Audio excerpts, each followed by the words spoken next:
আজকে আমাদের বাসায় গেস্ট আসছিল। তো গেস্টের আপ্যায়নে আমার শাশুড়ি কিছু আয়োজন করেছিল।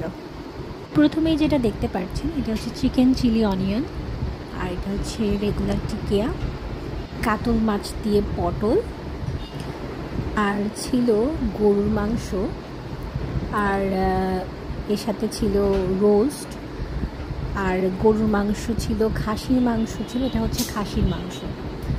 তো তার সাথে আর পোলাও তো হতেই হবে, এই তো পোলাও। আর খাবার পরে ডেজার্টের মধ্যে ছিল সেমাই আর লেবু সালাদ, এটা তো থাকবেই কমন। সফট ড্রিঙ্কস ছাড়া তো আমার নিজেরই খাওয়া হবে না।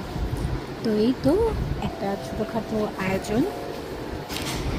তো আমরা খাবার রেডি করে বসে আছি, কিন্তু তারা এখন আর এসে পৌঁছায়নি।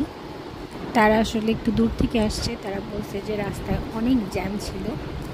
তো আমাদের এখান থেকে যদি দেখা যায়, এখানে আসলে রাস্তা দেখা যাচ্ছে ফ্রি আছে, যেহেতু আজকে শুক্রবার। তো এই তো, সবাই ভালো থাকবেন, সুস্থ থাকবেন, আর আমাদের জন্য দোয়া করবেন।